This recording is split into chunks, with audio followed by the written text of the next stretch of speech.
Good afternoon, everyone. We're going to give it just a moment for participants to enter the webinar. And as we're doing that, I'll introduce myself. My name is Mimi Larson. I'm the Hearings and Regulatory Affairs Manager here at the Colorado Oil and Gas Conservation Commission. And you are going to be hearing from myself and CPW representatives today on the proposed 2023 high priority habitat map updates. So give it just another minute or so.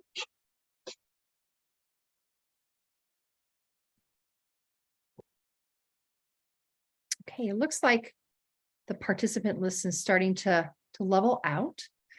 So we'll get started. So again, my name is Mimi Larson, and we're going to be hearing from CPW today about their 2023 high priority habitat map updates. By way of background, and Mr. Moret, who I'll introduce here formally in just a moment, will speak to this more. But each year, the COGCC undertakes a rulemaking to adopt the high priority habitat maps that CPW has provided. And we'll be hearing today from Brandon Moret, who is the Energy Liaison and Land Use Coordinator for the Northeast region. He'll be introducing the maps to our stakeholders and discussing how the maps came into being and some of the more notable information contained within those maps. So after his presentation, I'll give a very brief overview of the next steps as we're heading into the rulemaking on this subject. And after that, we can entertain questions from our stakeholders. Since this is a webinar, we ask that you raise your hand in Zoom when you do have a question, and or you can also put it into the chat function. If you could please wait until we're done with the presentation before you raise your hand or provide your questions via chat, that will help us. So with that, I'm going to turn it over to Brandon. Thanks, Ms. Larson, for that introduction, and good afternoon, stakeholders. For those of you that I haven't had the pleasure of meeting yet, my name is Brandon Moret. I'm a certified wildlife biologist with 22 years of biological experience, and most recently, CPW's Northeast Region Energy Liaison for the last 6.5 years. Today, I'm giving a high-level overview of the recent CPW HPH map changes that is based on a variety of data sources over the last 12 months, including some data from the public. These HPH updates include statewide changes to raptor and grouse polygons, and mostly Northeast region changes to big game and other high priority habitat polygons. So where are we heading with this presentation? Here are the topics that I'll be discussing across 19 total slides. Since we have an hour time slot, I'm planning on presenting for about 20 minutes, and that way we can leave the remainder of the time for various questions and answers. For those questions submitted that we were not able to answer due to time constraints, we can follow up with a question and answer document. I'll also provide this PowerPoint to CHC in the coming days, but feel free to take screenshots in the meantime. So the goal of this presentation is to provide you, the stakeholders, with an overview of the high priority habitat map process, updates, and a preview prior to CHC's upcoming formal rulemaking process, which is not today. CPW's mission requires us to perpetuate, or in other words, to sustain indefinitely, the wildlife resources of the state and serve as active stewards. I highlighted the words active stewards because it's not solely CPW's duty to be a steward of wildlife, but CPW should be inspiring others to join us in sustaining Colorado's wildlife, especially since wildlife is one of the reasons why Colorado is Colorado, and what attracts many people here to live, work, visit, and to play. As such, we are a leader in the state for the collection of biological data for the management and conservation of Colorado's wildlife. CPW has collected wildlife distribution data in some shape or form over the last 126 years that our agency has been around. For the last 20 years, CPW has digitally mapped wildlife habitats using the best available methods. Currently, CPW utilizes high priority habitats to help developers avoid and minimize impacts to wildlife. High priority habitats are sensitive wildlife habitats for which wildlife has sound spatial data and scientifically backed recommendations. High priority habitats are mapped through data analysis and internal discussions among CPW experts. These maps are informed internal data and other applicable and collaborative methods. I want to highlight one word I just said, collaborative. While CPW does do a lot of species survey, we can't be everywhere all the time. So it's important to our mission to work with other interested parties to ensure that these map updates are as real time and as accurate as possible. Furthermore, these map updates are not exclusive to COGCC's process, as these maps are utilized by many other partners with various interests. Our high priority habitats are publicly available and relied on as an industry standard for various land use decisions that need to be made by land management agencies and for reference and commenting by interested stakeholders. It's imperative that these land use decisions can rely on accurate and current wildlife maps. One last note about this table. The species name is hyperlinked, meaning when you click on the species name, it brings you to that species-specific CPW GIS map layer. So why does CPW update their high priority habitat maps? The main reason is because wildlife species distributions can change regularly due to a variety of factors, both biological and social. CPW's goal is to continually maintain and update biological maps based on the best available science, such as using collar data, flight data, years on district, ground surveys, county data, and field verified public data. As many of you know, my job duties cover the northeast quarter of Colorado. CPW's 4 regions cycle through wildlife map updates, meaning that each region updates their high priority habitat maps every 4 years. The exception is for bats, grouse flecks, and raptor nests that are updated statewide every year. This year, many CPW Northeast staff convened for our 4-year detailed review of the high priority habitat maps. CPW also has area level staff, and in the Northeast region, there are 5 areas that include area wildlife biologists and area wildlife managers.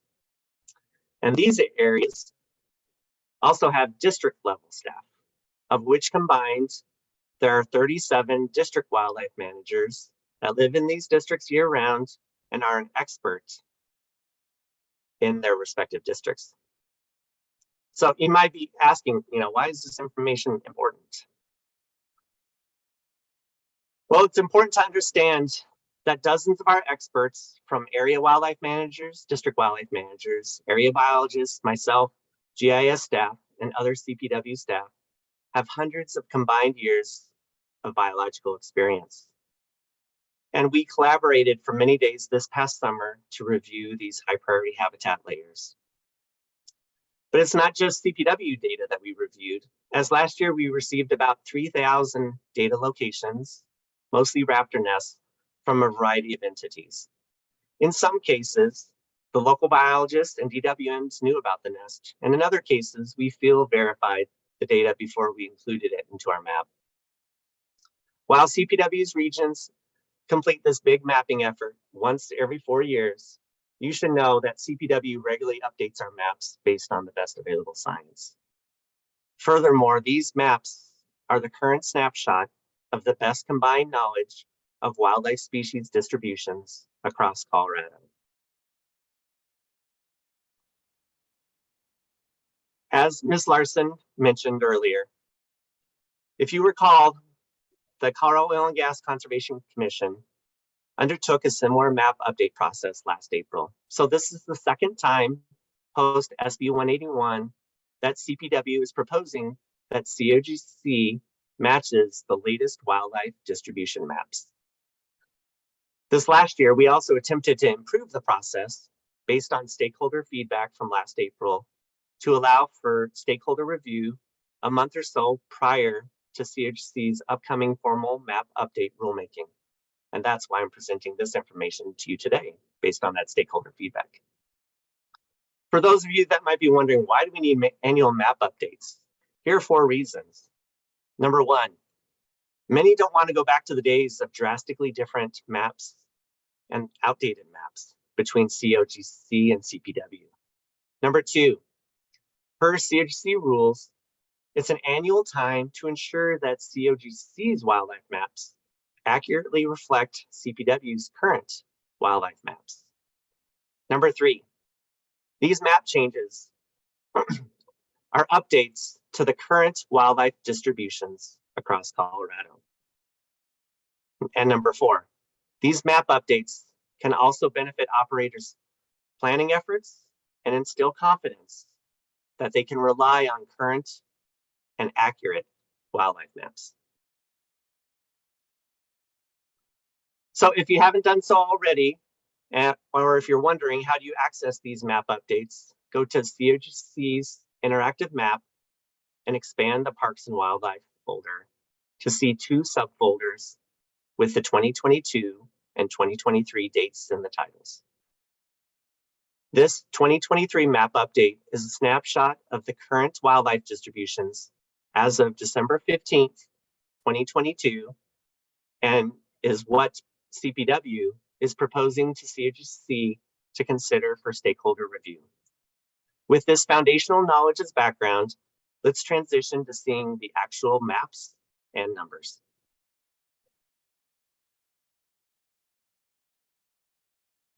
The maps I'm showing here today are mostly at a statewide scale. As mentioned on the previous slide, if you want to know about changes to a specific area, please refer to COGCC's interactive map. This map shows all HPH layers, 1202C, 1202D, and 309E merged with each other. Green polygons are the currently approved 2022 maps. Red polygons show new mapped areas to be added to the currently approved 2022 maps. Black polygons show new mapped areas to be removed from the currently approved 2022 maps.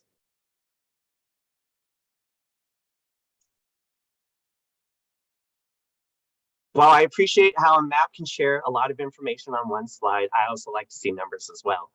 So that's why I included this table that breaks down the 3 types of high priority habitats. 1202C, these are no surface occupancy / irreplaceable wildlife habitats. An example of these types of habitats are grouse licks, and these habitats do not allow new oil and gas drilling. 1202D, which are the density habitats that requires if a new oil and gas location exceeds 1 per square mile, but still allows for the development of new oil and gas locations. Please make sure that you heard that correctly. 1202D habitats still allow for new oil and gas development versus the no surface occupancy habitats discussed above. An example of these types of habitats are pronghorn winter concentration areas. 309E1, these are the consultation habitats, and that they ensure that proposed new locations near other wildlife resources referenced in our high priority habitat table are being protected. An example of these types of habitats are bald and golden eagle half-mile buffers. Finally, if you're wondering why those 3 layers don't add up in the last row, that's because it's a merged layer, such as if there's a native aquatic species layer that overlaps a mule deer severe winter range polygon. Those acres are not duplicated on the landscape, even though they both appear on the maps. This next statewide map shows only the 1202C no surface occupancy map changes. Overall, about 103,000 acres were added, which is a 1.2% increase in 1202C acres. A good portion of these acres are attributed to increases in bighorn sheep production areas along the Cherry Owl Mountains in southern Jefferson and Park counties. The rest of the 1202C acres are attributed to new raptor nests and grouse licks. So let's first start with a discussion on grouse.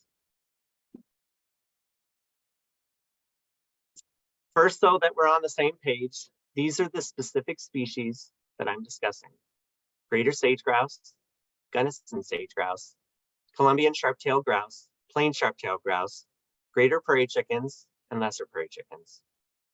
Grouse and prairie chickens have 2 levels of protection in the 1200 series rules: lek buffers and production areas.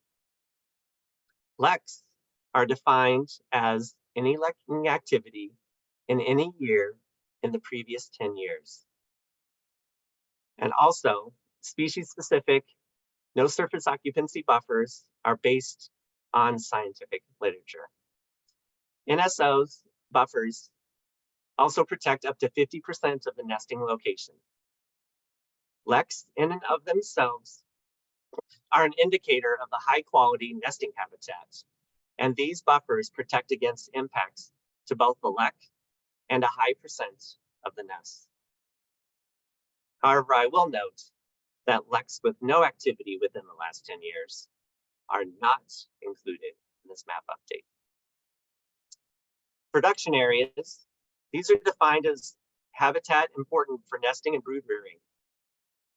And these are not an NSO habitat, but further help protect nesting and brood rearing habitat by focusing on site-specific assessments for direct and indirect impacts, as well as adjacent well density.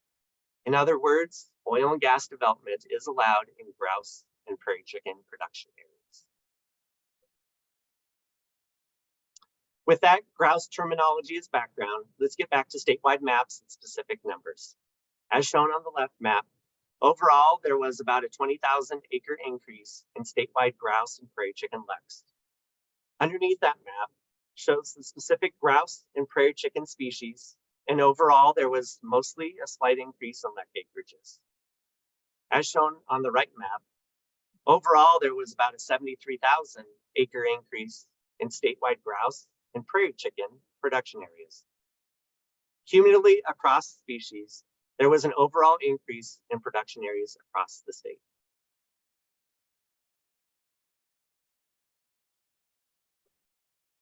Now on to raptors. Here's the proposed map. Active raptor nests, as defined by CPW, have been verified as occupied at least 1 year out of the previous 5 years.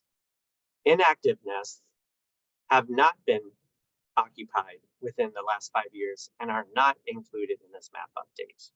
This proposed map layer is derived from all the raptor nest data to identify only the active raptor nests. As I mentioned earlier, there were at least 3,000 public data submissions, mostly about raptor nests, that were submitted in 2022. If you were one of those entities that sent CPW data, thank you for helping make this map as accurate as possible. The biggest increase here was for ferruginous hawks at 30%. And these are the select raptor species listed in the 1200 series and also on our high priority habitat table. I did want to point out golden eagle nests, since their population is steady at best, but here that we show that they increased 11%. And speaking of eagles, since bald eagles are one of the main raptor species that usually garners quite a bit of stakeholder interest, I put this slide in for this presentation. I'm excited to share that the number of reported occupied bald eagle nests have continued to increase over the last 7 years, to the tune of 200 new reported occupied nests. These are not alternative nests, but nests with a pair raising young. So what if a raptor or eagle nest is observed after this December 15th, 2022 snapshot? Well, you don't need to worry. CPW has a lot of people on the ground. And if we don't know about it, then usually the oil and gas operators or their consultants will do a pre-construction survey to ensure no new nest has appeared. If a new nest does appear, then we request that they let us know so we can discuss site-specific next steps.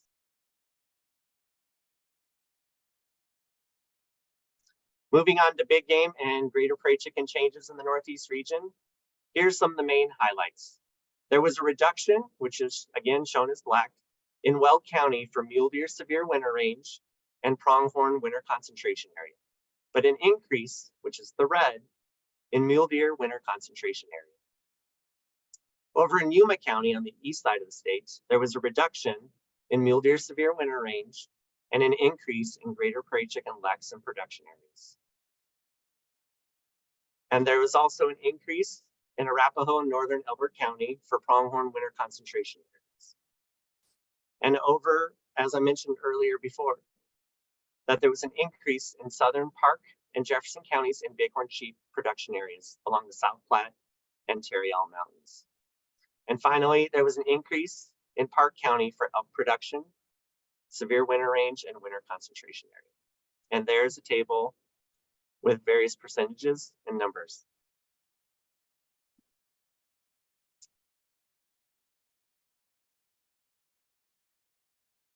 So what are the main reasons for the Northeast region changes? The short answer, it's complex and multifaceted. I could point to the hundreds of thousands of new people that have moved to the Front Range in the last 5 years, and that means more roads, subdivisions, businesses, etc. Or I could point to various land use changes over the last 5 years, whether it's agricultural or drought, or even wildlife species population changes. But given the internal and external biological data, what we're proposing today, this is the current distribution of wildlife species and where they are currently located on the landscape, such as this picture when I was out helping biologists survey for pronghorn in sub-zero temperatures.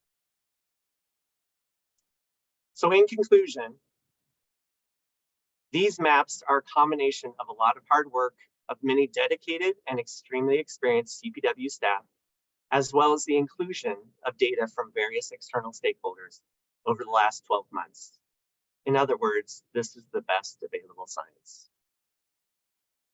CPW regularly updates their maps for internal purposes and for reference by external entities. COGCC is but one of many.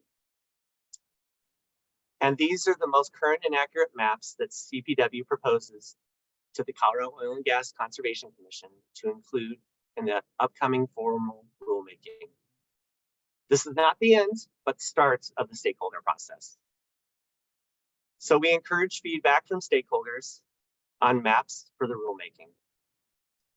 Therefore, CPW formally is seeking that the COGCC Commission's approval of this year's annual wildlife map updates. With that, I appreciate your attention to this presentation, and I'll turn it back over to Ms. Larson for the next steps.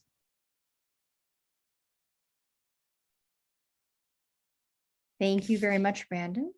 And I will share my screen with just a few short number of slides. So give me a moment to pull that up.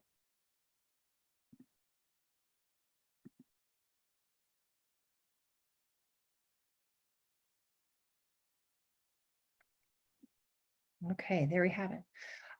So just a quick overview of the next steps now in this rulemaking. One moment. There we are.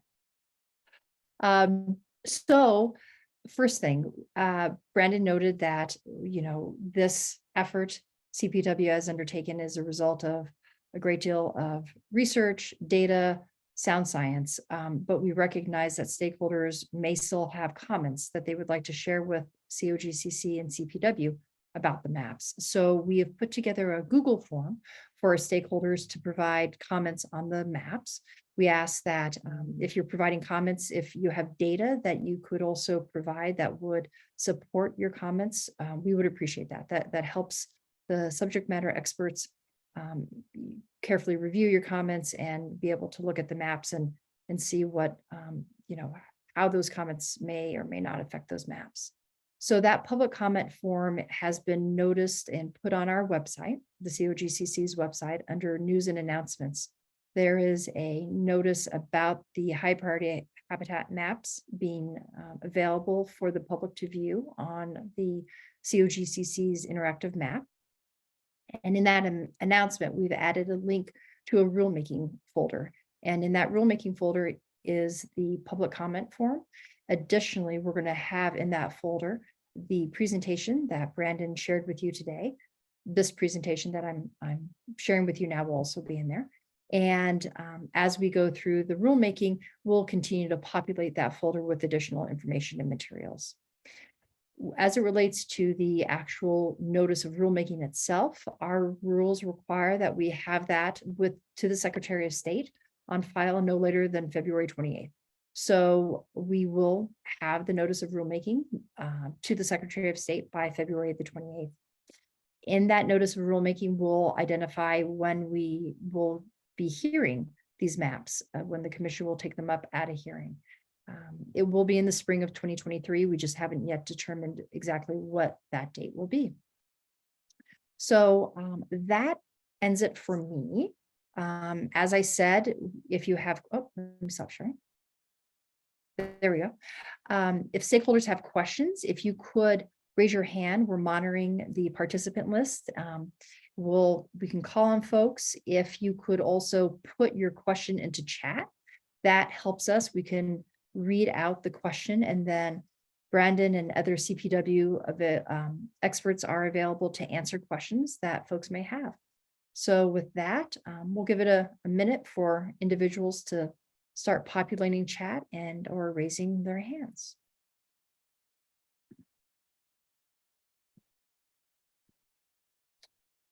So Brandon, let me know if you'd like me to read out the questions, or if you'd like to. It's completely up to you. Sure, I can read out the first one. As far as any changes to aquatic habitats in this update.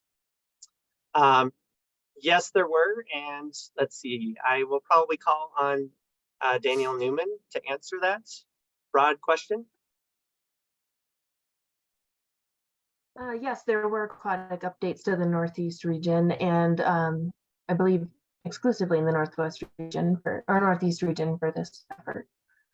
Brandon, but you might have more information on those layers. Yeah, let's see. Let's confirm that with one of our GIS with Bob Sacco.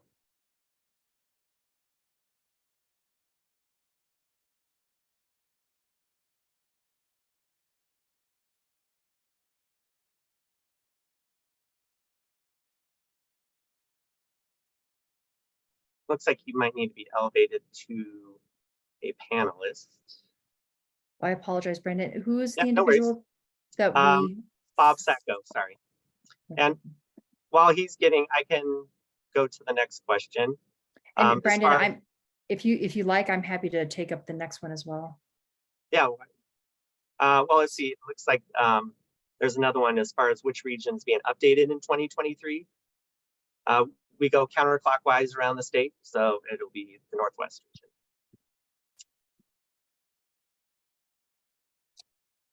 Okay, so do you want to take Barbara's? Sure.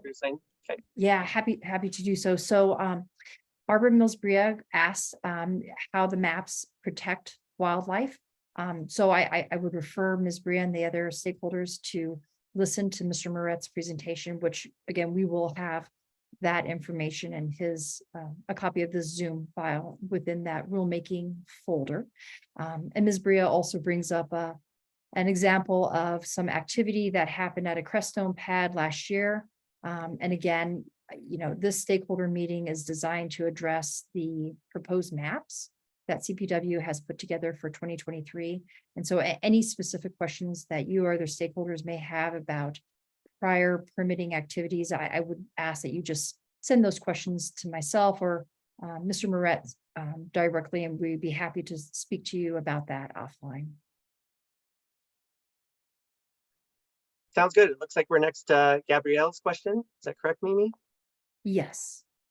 So the question is, I'm wondering why the HPH protection for the South Platte floodplain has been changed. It looks like it has been narrowed a lot. Why is this? That's a good question. Thanks for asking.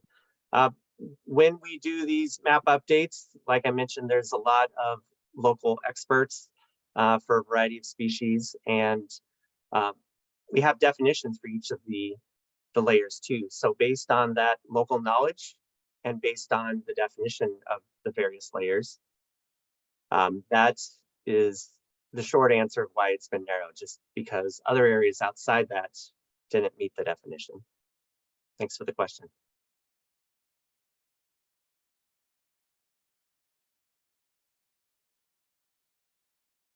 Looks like the next question is from Polly. I can take that one. Or Mimi, how do you want to handle Polly's question? Sure, I can take a stab at it. So the question is, if you have made observations, do you report them to CPW or to COGCC, and to whom within the agency? So, Ms. Reitz, I believe you're asking if you have data or information that you feel should be brought to CPW's attention that would help inform either these maps or perhaps future maps. At this point, if you would use that Google form that we have put together, and again is available, a link is available on the COGCC's webpage, to provide your feedback, and within that form is information as to where you can email any data or supporting information that you feel is helpful to CPW and COGCC. I would please use that form to get that information to us. And I'd probably also add to your comments that if you have data that's outside of this process, say you have data that comes in June or July, that's something that you could send to me directly, since CPW accepts data year-round, and I want to emphasize that point. So let's see, do the most current SAM data include HPH reductions? Yes, as you saw on that, on one of my earlier figures, there were red areas and there were also black areas, and the black areas include high priority habitat reductions. So it's not exclusively increases. There were some areas that increased, some areas that decreased, and some areas where there were no changes, just depending on the species. Next question. And this one I will probably direct to Brian McGee, or let's see, or maybe even Taylor Elm. Which one, Brian, do you think you can take the BLM question? Yeah, I got this. So, yeah, thanks, Mike, for the question. Brian, apologies for interrupting. If you could maybe repeat the question. I don't know that all the stakeholders know what the question is. Gotcha. So the question is, BLM is working on a resource management plan amendment for big game that does include migration corridors and other important habitat for big game in Colorado. CPW is a cooperating agency in that document, and we're actively working on that project with the BLM, and we are in coordination with BLM on incorporating these maps and the migration data that we have to date. Hopefully that answers the question. Thanks, Brian. And can you also formally introduce your title for the record? Yeah, thanks, Brandon. I'm Brian McGee. I'm the energy liaison in the Southwest region. Thanks.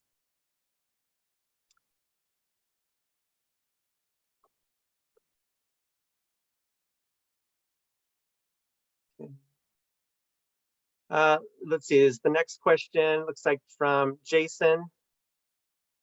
Let me read it here.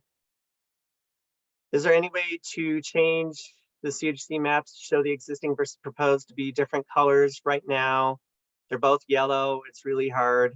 Two colors would be nice.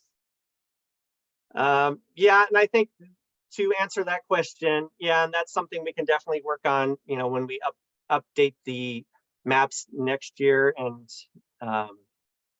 Mimi or Sabrina, maybe you can chime in, but as I've been playing around with these layers, looking at different locations, I've been able to see that there's been a different shade. So even though, yes, they may both be yellow, if you open up those subfolders, you can see, like for instance, for pronghorn, that it may be a lighter shade of orange and a darker shade of orange. And if you just do species by species with the 22 and 23 maps, you can zoom into your area of interest to see the changes, whether it's an increase, decrease, or stays the same. And I can just add in there, Mr. Maxey, we can certainly check with our IT folks. I know nothing about the GIS system and getting those maps on there or those layers on the map, but we can certainly check on our end to see if there might be a way to have a different color on there. I'm not promising anything, but we can check.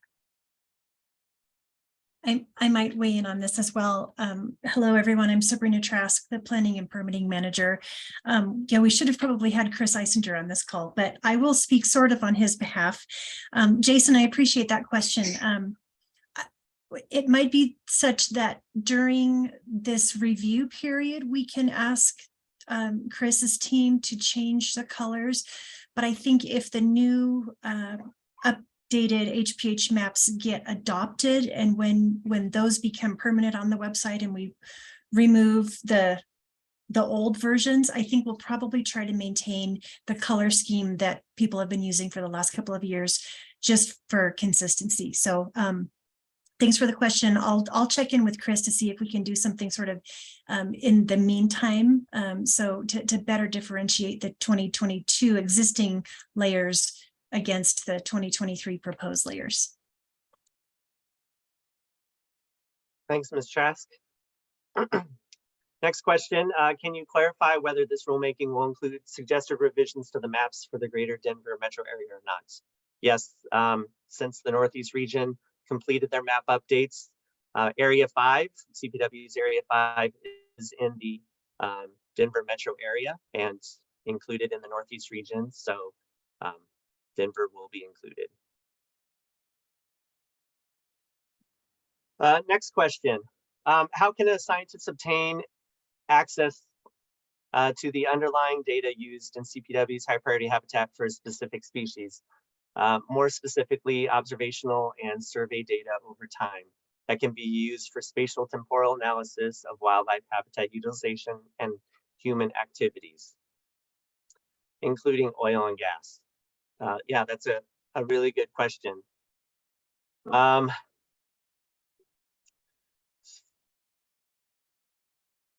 So for that one, I think I'm going to pull in Ms. Karen Voltura or Brian McGee to answer.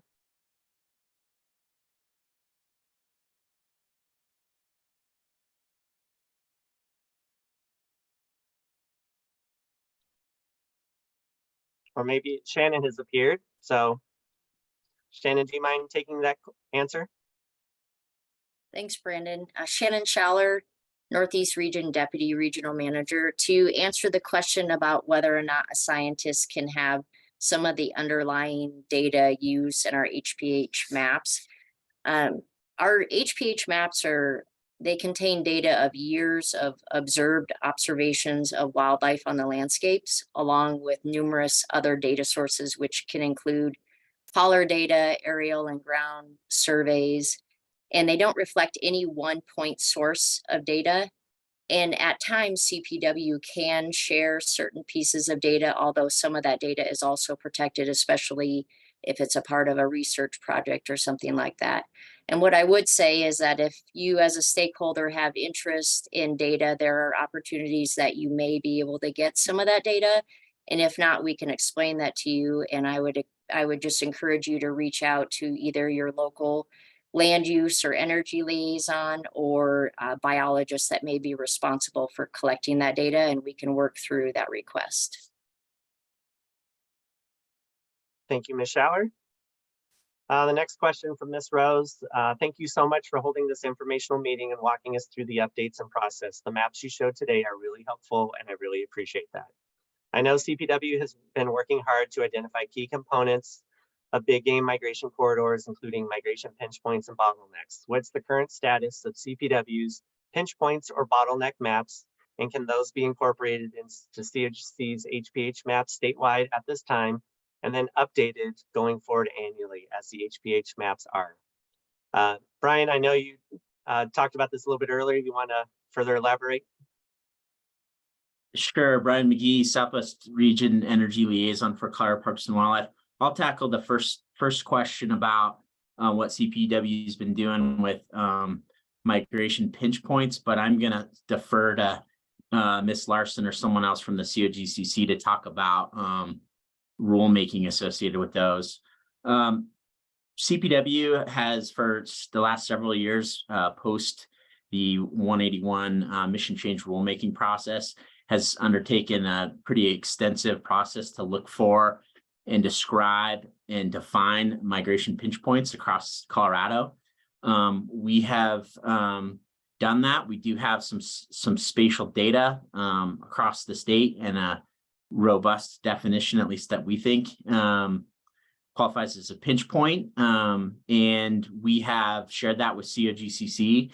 We have also shared that with our partners at the BLM for the big game RMPA that we've talked about. And so we're working through how BLM and potentially how COGCC would like to incorporate those into their various planning and regulation processes. Thank you, Brian. And then just to address the second point of the question as to whether or not when that information could be seen in our rules, as we are still in the conversation stage with CPW and reviewing that information, we did not have the opportunity to include it in this year's high priority habitat map rulemaking. And depending upon when we are able to, finalize those conversations, we may be able to have further action on this, on the pinch points and bottlenecks, perhaps later this year, or more likely it would be early next year to be included again, perhaps in the HPH map update or through its own separate rulemaking. So that's still to be determined. But again, we are working with CPW on this closely.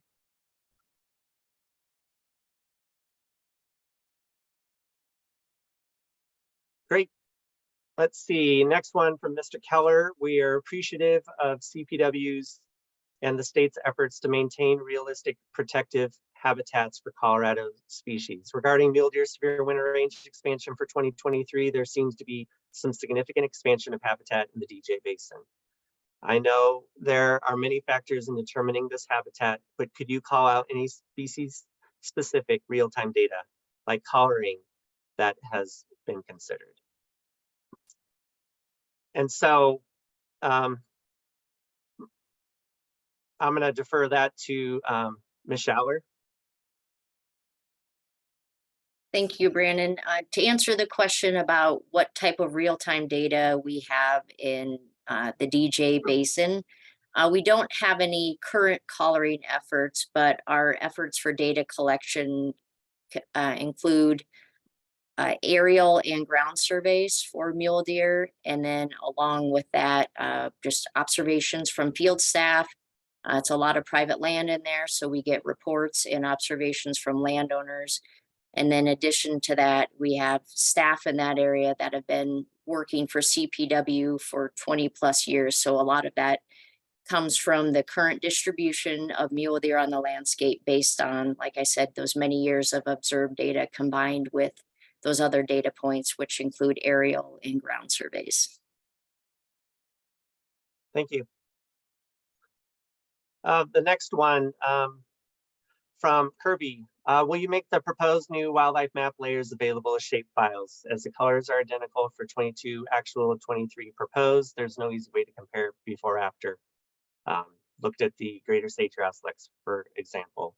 And as I mentioned, you can click on our high priority habitat table, and then Ms. Larson, as far as to be able to download on your end, I believe there's a way between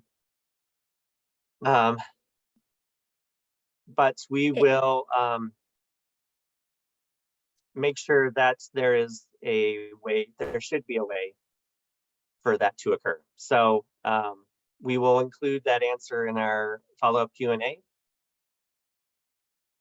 Yes. I might once again pop in. I know that we do have our current GIS shapefiles accessible for download on our website. On the homepage under data and then downloads. I can ask Chris Eisinger with concurrence from CPW, if we can make those proposed shape files accessible on our website as well. So that's something we'll have to follow up with. Great. Let's see here. One from Luke Schaefer, as far as one of the slides, showed that hunter harvest data as being one of the data sets that influence this map. What about herd management plans? Are COGCC decisions being aligned with CPW's long-term herd management plans? Long-term herd management goals in DAUs across the state. So, yes, herd management plans are one of the data sets that we do consider too. Regarding the next part of the question, or Brian, did you want to discuss that any since you popped on? Yeah, thanks, Brandon. I might just elaborate a little bit more on that, on your response there.